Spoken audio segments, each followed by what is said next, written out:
Viewers আসসালামু আলাইকুম, সবাইকে আমার চ্যানেলের পক্ষ থেকে স্বাগত জানাচ্ছি। জাতীয় বিশ্ববিদ্যালয়ের অধীনে প্রিলিমিনারি টু মাস্টার্স পরীক্ষার যে রুটিনটি, সেই রুটিনটি প্রকাশ করা হয়েছে জাতীয় বিশ্ববিদ্যালয়ের ওয়েবসাইটে।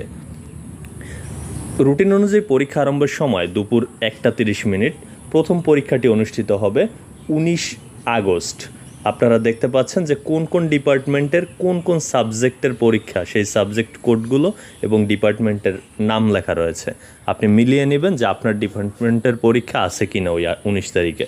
এরপর 25 তারিখ, 25শে আগস্ট আর কি, এদিন পরীক্ষা রয়েছে সকল ডিপার্টমেন্ট এবং সকল সাবজেক্ট কিন্তু দেওয়া। আপনি আপনার অ্যাডমিট কার্ডটি পাওয়ার পর অ্যাডমিট কার্ডের যে সাবজেক্ট কোড রয়েছে সেগুলোর সাথে মিলিয়ে কিন্তু পরীক্ষা অংশগ্রহণ করবেন। এরপর 1 সেপ্টেম্বর, 4 সেপ্টেম্বর, 8 সেপ্টেম্বর, 11ই সেপ্টেম্বর, 15 সেপ্টেম্বর, 18 এবং 24 সেপ্টেম্বর এই দিনগুলোতে কিন্তু পরীক্ষা রয়েছে।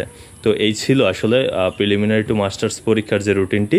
আপনাদের সুবিধার্থে ভিডিওর ডিসক্রিপশন বক্সে একটা লিঙ্ক দেওয়া রয়েছে, সেখান থেকে কিন্তু আপনি পিডিএফ ডাউনলোড করে খুব ভালোভাবে দেখে নিতে পারবেন এবং মিলিয়ে নিতে পারবেন কোন কোন দিন আপনার পরীক্ষা রয়েছে। তো এতক্ষণ সাথে থাকার জন্য অসংখ্য ধন্যবাদ।